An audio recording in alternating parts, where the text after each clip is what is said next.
കേരള ഗവൺമെന്റിനോട് സുപ്രീം കോടതി പറഞ്ഞത് നിങ്ങളുടെ വാദത്തിന് ലീഗാലിറ്റി ഇല്ല, നിങ്ങളുടെ വാദത്തിന് നിയമപരമായിട്ടുള്ള യാതൊരു പിൻബലവുമില്ല, അതുകൊണ്ട് നിങ്ങൾ ഔട്ട് ഓഫ് കോർട്ട് ചർച്ച ചെയ്ത് കേന്ദ്ര സർക്കാരിനോട് കാര്യങ്ങൾ പറഞ്ഞുകൊണ്ട് കേന്ദ്ര സർക്കാർ ഏതെങ്കിലും നിങ്ങളെ സഹായിക്കാൻ തയ്യാറാണെങ്കിൽ നിങ്ങൾ ആ സഹായം സ്വീകരിച്ചോളൂ എന്നാണ് പറഞ്ഞിട്ടുള്ളത്. ഇത് തന്നെയാണ് ഞങ്ങൾ നേരത്തെ പറഞ്ഞിട്ടുള്ളത്. BJP നേരത്തെ പറഞ്ഞത് ഗവൺമെന്റിന്റെ അവകാശവാദങ്ങൾക്ക് നിയമപരമായിട്ടുള്ള പിൻബലമില്ല എന്നുള്ളതാണ്. നിയമപരമായി പിൻബലമില്ലാത്ത കാര്യങ്ങൾ സർക്കാരിനോട് ആവശ്യപ്പെടുമ്പോൾ കേന്ദ്ര സർക്കാർ മുമ്പോട്ട് വെക്കുന്ന മാനദണ്ഡങ്ങൾ പാലിക്കണം. അങ്ങനെ പാലിക്കാതെ നിങ്ങൾ എങ്ങനെയാണ് കേന്ദ്ര സഹായത്തിന് കേന്ദ്രത്തിൽ കൂടുതൽ സഹായം വേണമെന്ന് പറയുക? ഭരണഘടനാപരമായിട്ട് അവകാശപ്പെട്ടതെല്ലാം കേന്ദ്ര സർക്കാർ നൽകിയിട്ടുണ്ട്.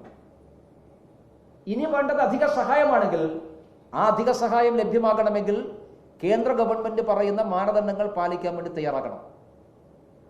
ഏറ്റവും കുറവ് കേന്ദ്രാവിഷ്കൃത പദ്ധതികൾ നടപ്പിലാക്കാത്ത സംസ്ഥാനം കേരളമാണ്. കഴിഞ്ഞ ദിവസം കേരളത്തിലെ തദ്ദേശ ഭരണ വകുപ്പ് മന്ത്രി തന്നെ പരസ്യമായിട്ട് പറഞ്ഞു, കേന്ദ്ര ഗവൺമെന്റിന്റെ പല പദ്ധതികളും പൂർത്തീകരിക്കാൻ വേണ്ടി സാധിക്കുന്നില്ല. എന്തുകൊണ്ട്? അതിനുകൂടി മന്ത്രി മറുപടി പറയണം.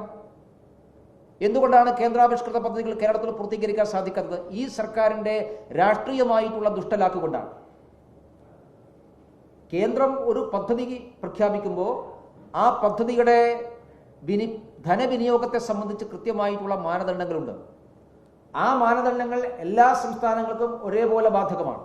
കേരളത്തിൽ മാത്രമല്ല, എല്ലാ സംസ്ഥാനങ്ങൾക്കും ഒരേപോലെ ബാധകമാകുന്ന മാനദണ്ഡങ്ങൾ കേരളത്തിലേക്ക് എത്തുമ്പോൾ ഇവർ സ്വീകരിക്കാൻ തയ്യാറാക്കത്തുകൊണ്ടാണ് കേന്ദ്ര ഗവൺമെന്റിന്റെ പദ്ധതികൾ പ്രാവർത്തികമാക്കുന്നത്. ബഹുമാനപ്പെട്ട ധനകാര്യ വകുപ്പ് മന്ത്രിയോട് BJP ചോദിക്കുന്നത്, കഴിഞ്ഞ 10 വർഷക്കാലം നരേന്ദ്രമോദി ഗവൺമെന്റ് കേരളത്തിന് വിവിധ പദ്ധതികളുമായി ബന്ധപ്പെട്ടുകൊണ്ട് നൽകിയിട്ടുള്ള പണം, നിങ്ങൾക്ക് ലഭിച്ച പണം എത്ര, നിങ്ങൾ ചെലവാക്കിയ പണം എത്ര, ഇതിനെക്കുറിച്ച് ഒരു ധവളപത്രം പുറപ്പെടുവിക്കാൻ നിങ്ങൾ തയ്യാറുണ്ടോ?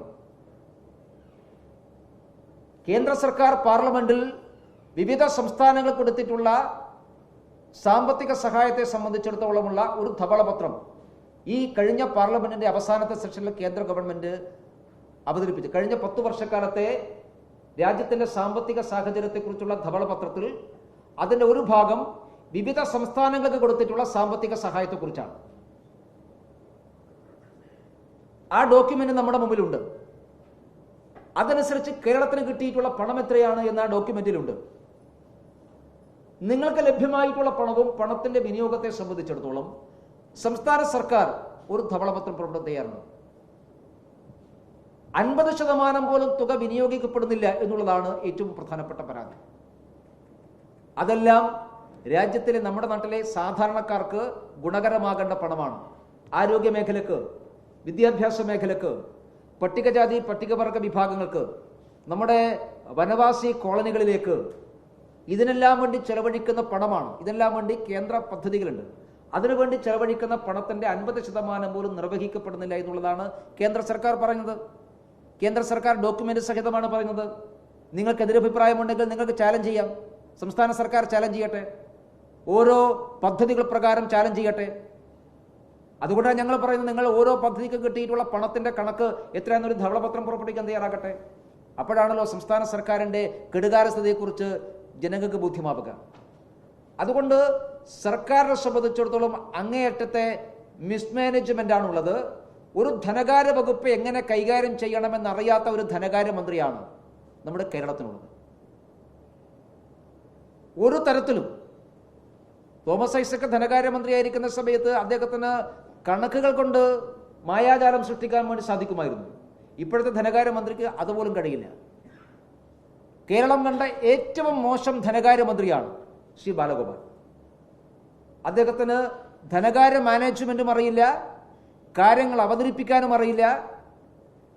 ഇനി ഉദ്യോഗസ്ഥന്മാരെ കൊണ്ട് കാര്യങ്ങൾ പ്രസന്റ് ചെയ്യാനും സാധിക്കില്ല. നിങ്ങൾ നോക്കൂ, സുപ്രീം കോടതി നിർദ്ദേശപ്രകാരമുള്ള ആദ്യത്തെ ചർച്ച എങ്ങനെയാണ് പരാജയപ്പെട്ടത്? ധനകാര്യമന്ത്രി പറയട്ടെ എങ്ങനെയാണ് പരാജയപ്പെട്ടത്? ഉദ്യോഗസ്ഥന്മാരുടെ കൈവശം ധനകാര്യമന്ത്രി കൊടുത്തുവിട്ട നിർദ്ദേശങ്ങൾ മുഴുവൻ അട്ടർ ഫോൾസ് ആയിരുന്നു. ഒരു ചർച്ചയ്ക്കിരിക്കുന്ന സമയത്ത് കേന്ദ്ര ധനകാര്യ മന്ത്രാലയത്തിലെ ഉദ്യോഗസ്ഥന്മാരുടെ മുമ്പാകെ പറയാൻ സാധിക്കുന്ന ഒരു പോയിന്റും ഇവിടുന്ന് പോയവരെ കൊണ്ടുപോയിട്ടില്ല. അവിടുത്തെ കൊടുത്തുവിടാൻ ധനകാര്യമന്ത്രിക്ക് സാധിച്ചിട്ടില്ല. അതുകൊണ്ടാണ് ഞാൻ പറഞ്ഞത്, കേരളം കണ്ട ഏറ്റവും മോശം ധനകാര്യമന്ത്രിയാണ് ബാലഗോപാൽ. അദ്ദേഹത്തിൻ്റെ മിസ്മാനേജ്മെൻ്റാണ് ഈ ഗുരുതരമായിട്ടുള്ള സാമ്പത്തിക പ്രതിസന്ധിയിലേക്ക് എത്തിച്ചിട്ടുള്ളത്. തോമസ് ഐസക്ക് തുടങ്ങി വെച്ചിട്ടുള്ള കാര്യങ്ങൾ അതിൻ്റെ കടബാധ്യതയുടെ പൂർത്തീകരണമാണ് ഇപ്പോൾ നടക്കുന്നത്.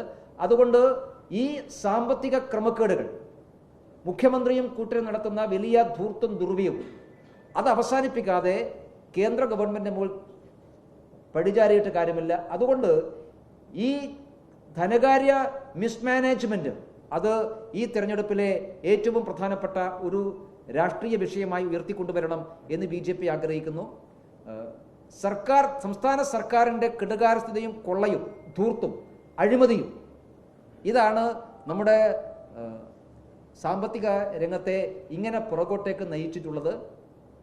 അത് ജനങ്ങളെ അവതരിപ്പിക്കാൻ ഞങ്ങൾ യാത്രയിലുടനീളം പരിശ്രമിച്ചിട്ടുണ്ട്. യാത്രയ്ക്ക് ശേഷം നടക്കുന്ന ഈ പ്രചരണത്തിലും ഞങ്ങൾ ഈ കാര്യം ജനങ്ങളുടെ മുമ്പാകെ എത്തിക്കാൻ വേണ്ടി ശ്രമിക്കും. ഫെബ്രുവരി മാസം 25 മുതൽ മാർച്ച് 5 വരെയുള്ള ദിവസങ്ങളിൽ തെരഞ്ഞെടുപ്പിന് മുമ്പായിട്ടുള്ള അവസാനവട്ട ക്യാമ്പയിനിങ് പാർട്ടി നടത്തുകയാണ്.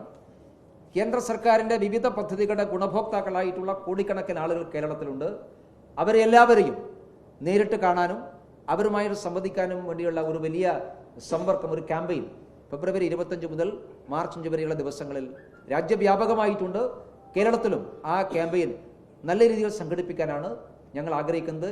27-ാം തീയതി പ്രധാനമന്ത്രിയുടെ സന്ദർശനം പൂർത്തിയാകുന്നതോടുകൂടി കേരളത്തിലെ രാഷ്ട്രീയ രംഗത്ത് നരേന്ദ്രമോദിക്ക് അനുകൂലമായിട്ടുള്ള ഒരു പുതിയ തരംഗം സൃഷ്ടിക്കപ്പെടുമെന്ന് തന്നെയാണ് ഞങ്ങൾ വിശ്വസിക്കുന്നത്.